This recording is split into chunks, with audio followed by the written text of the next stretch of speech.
पिताजी, पिताजी। अरे बेटा, कितने दिनों बाद आया है, कैसा है तू? माँ, पिताजी कहाँ हैं? ऑफिस गए हैं, अभी आ जाएंगे। मैंने कभी सपने में भी नहीं सोचा था कि मेरे पिता ऐसी नीच हरकत करेंगे। क्या हुआ? मंत्री होने के नाते क्या किसी भी सरकारी अफसर से अपनी मनमानी करवाने का, उन्हें जिनसे उनका मतलब ना भी हो, क्या उन पर भी हुक्म चलाएंगे वो? श्रीनिवास, ये तू क्या बोले जा रहा है? आखिर बात क्या है? अब तो मैं उनके मुंह पर ही कहूंगा, फौरन उन्हें टेलीफोन करके बुलवाओ। अब तू ही फोन कर देना। मैं ऐसे गिरे हुए पाखंडी को फोन नहीं करूंगा।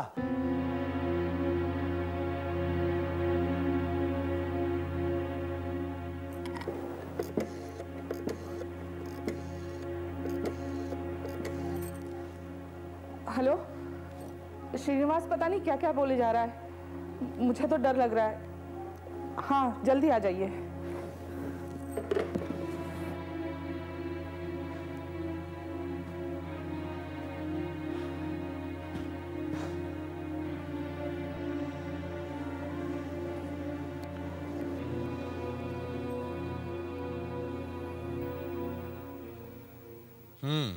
क्या बात है? ये पीठ पीछे छुरा भोंकने की आदत कब से डाली आपने? तुम अभी गुस्से में हो। गांधी जी ने कहा है, क्रोधी पर क्रोध नहीं करना चाहिए। बैठ जाओ। जब घटिया काम करेंगे तो आपको गुस्सा कैसे आएगा? बेटे चुप हो जा। मैं अगर कहूं कि मैं ये शादी करके ही रहूंगा तो आप क्या बिगाड़ लेंगे मेरा? हैं? क्या बिगाड़ लेंगे आप? मुझे आपकी जमीन जायदाद नहीं चाहिए। अरे ठोकर मारता हूं आपकी दौलत पर। अपने पिता से ऐसा नहीं कहते बेटे। इसकी बात का बुरा मत मानो।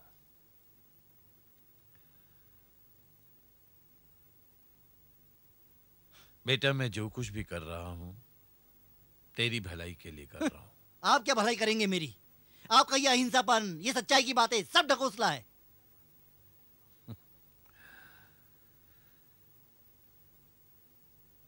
तुम जो मर्जी कह लो, लेकिन मैं नहीं चाहता कि तुम पर अपनी मां की जान लेने का आरोप लगे। अरे पर हुआ क्या? हजरत रजिस्टर शादी करवाने के लिए अपना और सत्या का नाम दर्ज करवा के आए थे। आज 11 बजे दोनों शादी के दफ्तर में पहुंच गए शादी के लिए।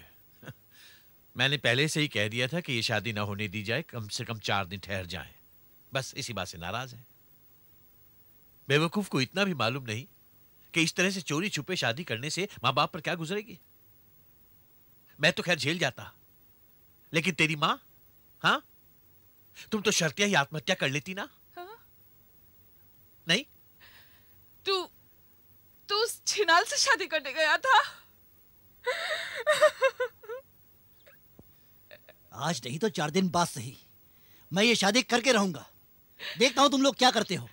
मैं गले में रस्सी डालकर मर जाऊंगी।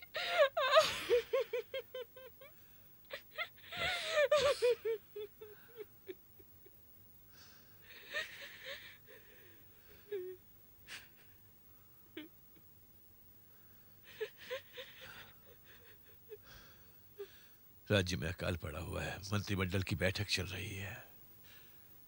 हम सब इन्हीं बातों पर विचार कर रहे थे कि क्या कदम उठाए जाएं कि घर से फोन आ गया। मैं राज्य का उपमंत्री हूं, मेरे लिए जनता की कठिनाइयां ही सब कुछ हैं। ये घरेलू समस्याएं छोटी मोटी, ये कुछ नहीं। तुम्हारी मां को तुम्हारी जिम्मेदारी पे छोड़ के जा रहा हूं। अब अगर ये खुदकुशी करके भी मर जाए तब भी मैं तुमसे एक शब्द नहीं कहूंगा।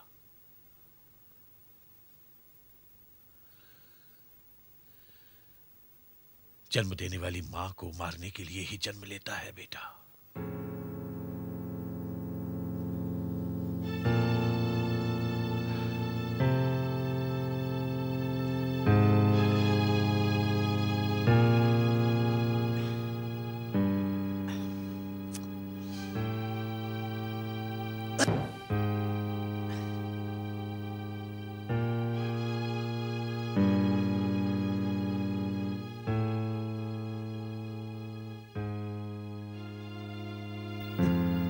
सब नाटक है।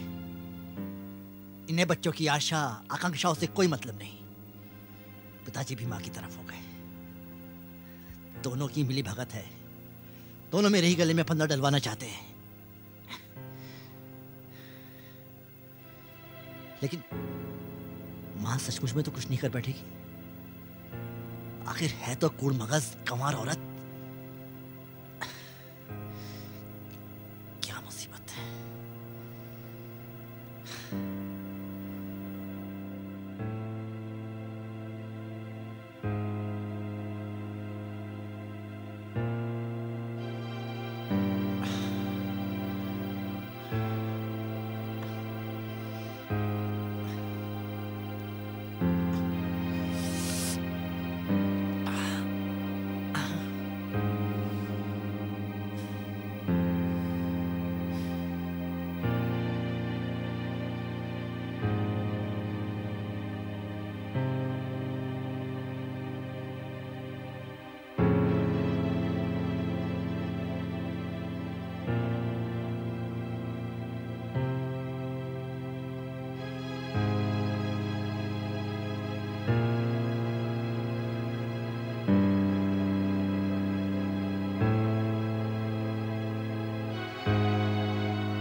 श्रीनिवास का वो वहां पड़ा हुआ है।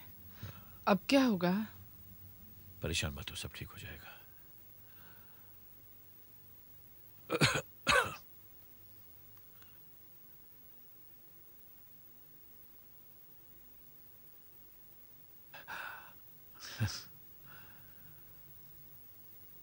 देख, मुझे तो कोई फर्क पड़ता नहीं। हो सकता है कि तेरी जिद ही सही हो, और यह भी हो सकता है कि तेरी मां का कहना ठीक हो। मेरी राय है कि गांव चलते हैं, तेरे दादाजी के पास। उनसे पूछ लेते हैं, जैसा वो कहें कर लेते हैं। मेरी बात सुनी नहीं क्या? मुझे मालूम है वो गंवार दकेनो से बुड्ढा क्या कहेगा। मुझे नहीं जाना गाँव। तेरे दादा गंवार हैं, बूढ़े हैं, जैसे तू लंदन में पैदा हुआ था। तू भी वहीं पैदा हुआ था, गांव में, वहीं के हाई स्कूल में पढ़ा था। सालों साल तेरे दादा तुझे स्कूल छोड़ने जाया करते थे। 5-6 साल शहर में क्या पढ़ लिया, अपने आप को ज्यादा अक्लमंद समझने लग गया। चल एक बार गांव चलते हैं, अपने दादा से पूछ ले। उसके बाद तू आजाद है, जो भी तेरे मन में आए वो करना।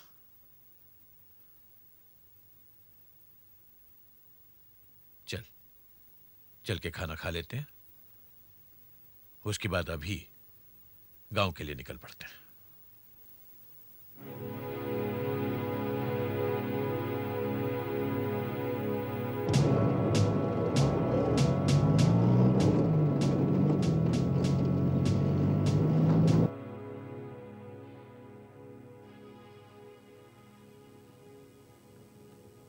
क्यों श्रीनिवास, अपने दद्दा का नाम रखेगा, उसे चमकाएगा या मिट्टी में मिलाएगा? मैंने आपकी इज्जत गंवाने जैसा कोई काम नहीं किया। हाँ, नहीं किया, लेकिन करने तो जा रहा था। कोर्ट में जाकर शादी करना क्या इज्जतदार लोगों के करने की चीज है?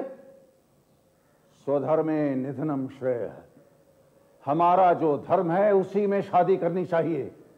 तू क्षत्रिय है, तुझ में क्षत्रिय खून दौड़ रहा है, फिर भी तू ब्राह्मण की लड़की से शादी करने जा रहा है। क्या यही तेरा धर्म है? ये क्षत्रिय वाली बात आपके दिमाग में पिछले 10-12 सालों से घुसी हुई है। लेकिन दादाजी, आप लाख क्षत्रिय क्षत्रिय कहकर सर पटके हम क्षत्रिय नहीं बन सकते। हम दलित हैं और दलित ही रहेंगे।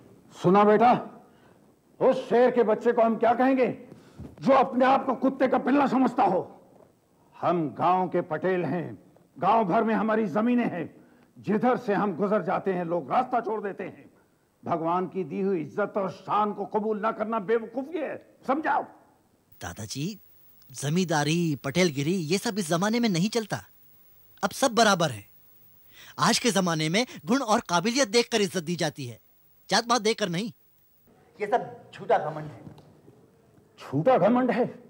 क्या ये भी झूठ है कि तू वोकलिंग का बेटा है? वोकलिंग की मां ने तुझे जन्म दिया है, क्या ये भी झूठ है? पिताजी आप परेशान मत होइए, मैं समझाता हूँ इसे मालूम ही नहीं है, जमाना कितना भी बदल जाए लेकिन परंपराएं नहीं छोड़ी जाती। मैं आज इसका फैसला किए देता हूं। अरे कोई है? सुन, पुजारी जी के घर जाकर वेंकटेश को बुला ला। बोलो फौरन बुलाया। नमस्कार। नमस्कार। कहाँ राजकुमार, कैसे हो? वेंकटेश भाई सच सच बताना, आज हमको इस बात का फैसला करना है। ये बताओ कि इस शादी के बारे में तुम्हारे घर में क्या चल रहा है, तुम्हारे पिताजी क्या कहते हैं इस बारे में? उस दिन बेंगलोर से लौटने के बाद से पिताजी घर में ही बैठे रहते हैं, अनाप शनाप बड़बड़ाते रहते हैं। ब्राह्मणों में तो उनकी नाक कट गई। उन्हें वही गम खाया जा रहा है कि अगले महीने मेरी माँ के श्राद्ध के दिन कोई ब्राह्मण मेरे घर नहीं आएगा। सुना श्रीनिवास, आखिर वेंकट रमन्नैया हमारे गुरु जैसे हैं। 15-16 साल की उम्र तक हर शनिवार सुबह तो उपवास कर मंदिर जाया करता था। आरती के बाद बड़ी श्रद्धा से वेंकट रमन्नैया जी के हाथ से प्रसाद और चरणामृत लिया करता था। अब बड़ा होकर उनका जीवन बिगाड़ना क्या तेरे लिए उचित होगा? देखो श्रीनिवास, माना कि तुमने और सत्या ने शहर में पढ़ाई की है, कह सकते हो कि गांव के गवारों से तुम्हें क्या लेना देना, लेकिन तुम्हारे और सत्या के माता पिता सगे संबंधियों को गांव में ही रहना है। उनकी जिंदगी को नरक बनाकर तुम लोगों का जीवन सुखी नहीं रह सकता। उस गधी का सिर फिर गया हो तो तुम क्यों लैला मजनू की कहानी की तरह अपना भविष्य बिगाड़ रहे हो? तुम्हें अपने पिता, दादा, परदादा की मर्यादा रखनी है। विनाश काले विपरीत बुद्धि वाली बात मत करो। क्यों भाई? सारा गांव समझा रहा है, फिर भी अपनी जिद पे अड़ा हुआ है। इसमें कोई तेरा भला होने वाला है? हाँ, सारा गांव खिल्ली नहीं उड़ाएगा। औरतें तो अभी से हंसने लगी हैं। भाई हमने तो अपनी बात कह दी, आगे तू जान और तेरी मां। पिताजी मुझे जरा सा गांव में काम है, मैं चलता हूं। आओ वेंकटेश।